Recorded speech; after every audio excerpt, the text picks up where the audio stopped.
The Weight of Learning. A story of learning the value of discernment after divorce for most of my life.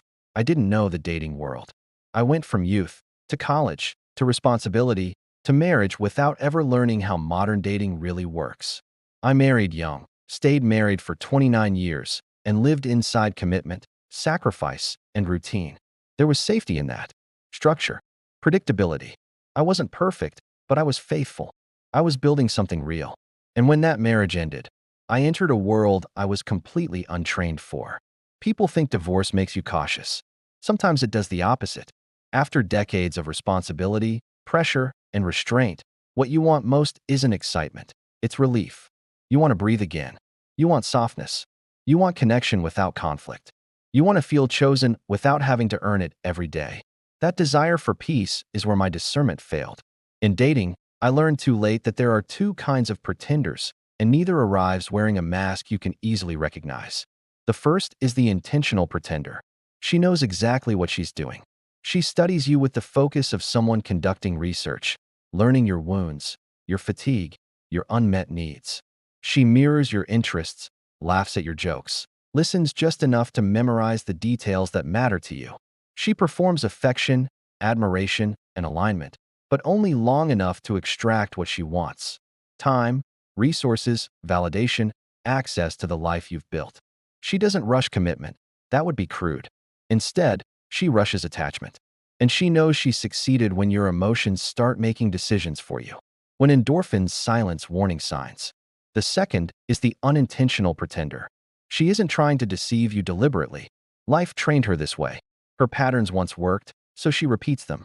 She speaks like someone ready for something serious. She acts like someone invested in your future.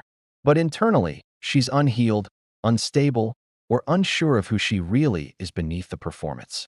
She believes her own act, until reality demands the depth she doesn't have.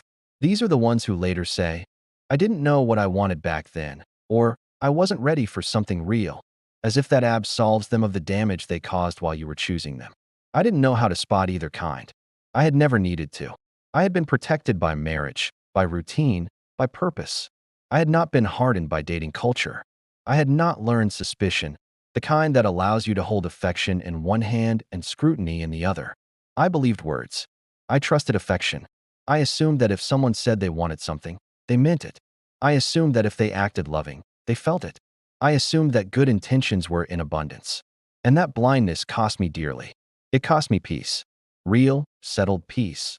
The kind you need to think clearly about anything else in your life. It cost me stability. The kind that comes from knowing your foundation is solid, from waking up without dread, from feeling anchored to something dependable. It cost me focus. Years of my professional life were fragmented by the constant background hum of uncertainty, the second-guessing, the emotional management that masqueraded as problem-solving. And ultimately, it contributed to the unraveling of a medical career I spent decades building. Not because one bad relationship destroys a career. That's too simple. But because unhealed heartbreaks scattered my attention across a minefield of what-ifs and regrets, and a brilliant career requires your whole mind.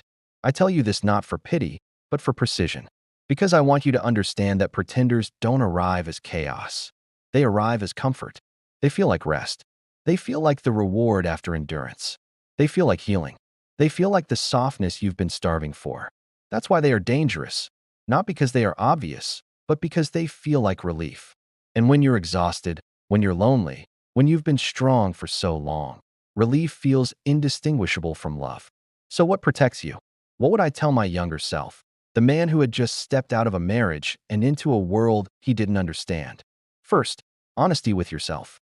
Admit your loneliness. Not the loneliness that makes you pathetic, the loneliness that makes you human. Admit your exhaustion, the bone-deep kind that comes from decades of responsibility. Admit your desire to be chosen without effort, to be admired without having to prove yourself again, to be held without negotiation.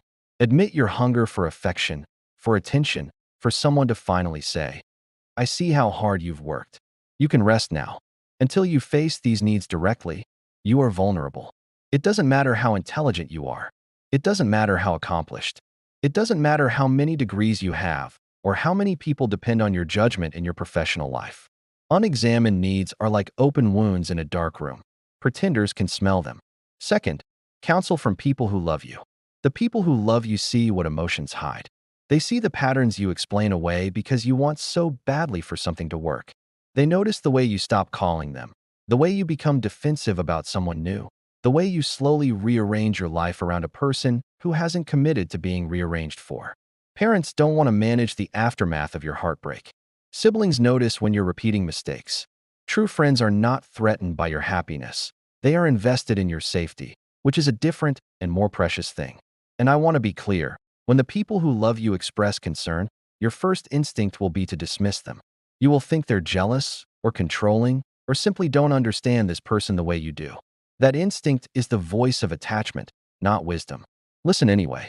Pretenders, especially the intentional ones, avoid examination. They do this subtly. They don't forbid you from seeing people you love. Instead, they make those visits feel like obligations or inconveniences or betrayals of the relationship.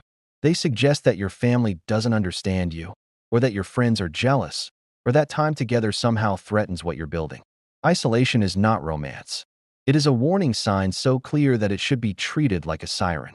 Healthy relationships expand your world. They add, not subtract. They don't pull you away from accountability, they welcome it. There's something else I've learned, something that took longer to accept. You will never fully know someone's motives. Not completely, not with certainty. People are complicated. Intentions are mixed. Even the people who hurt you might not fully understand why they did it.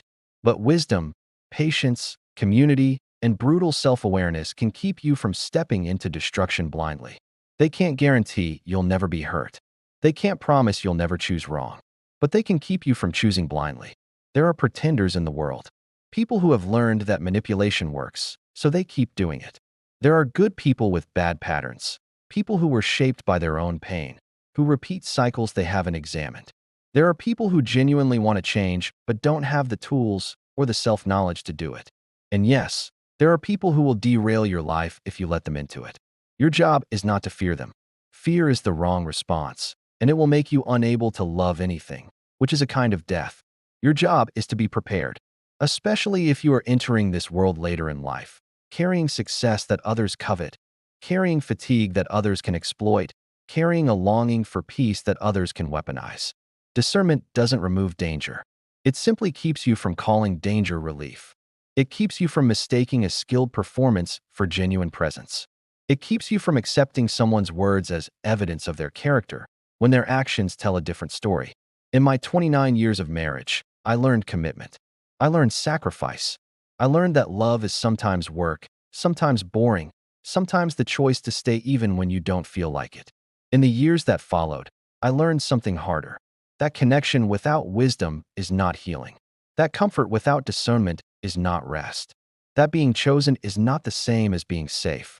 I learned this slowly, and I learned this late, and I learned it through loss. But I'm telling you this now because someone reading this is where I was. Someone is exhausted. Someone is lonely. Someone is newly free from a long commitment. And they believe that what they need most is another person to fill the space that was left behind. You don't. What you need is clarity. You need community. You need time. You need to learn who you are when no one else is defining you. You need to examine your own patterns, your own fears, your own hunger for validation. The pretenders will still be there when you're ready, but you will see them differently. You will hear the rehearsed words and recognize them as rehearsed. You will see the strategic kindness and understand its mechanics. You will feel the pull toward isolation and name it for what it is. And maybe, just maybe, you will choose differently than I did. The world doesn't need you to rush into another ending. It needs you to learn how to spot the warning signs before they become regrets. It needs you to be honest about what you're hungry for, and then to seek that hunger satisfied in ways that actually fill you. Discernment is not glamorous. It doesn't feel like falling in love. It feels like thinking. It feels like waiting. It feels like having conversations that are uncomfortable, asking questions that might have hard answers, listening to feedback from people you trust even when you don't want to hear it. But discernment is what keeps your life yours. And after 29 years of marriage, after years of making myself small to fit someone else's needs, after learning too late what damage a pretender can do, I can tell you, keeping your life yours is worth every awkward conversation, every moment of patience, every piece of peace you protect by refusing to call danger relief. That is the wisdom I wish someone had given me. If you like the story, do well to like, comment, share, and subscribe for more interesting stories.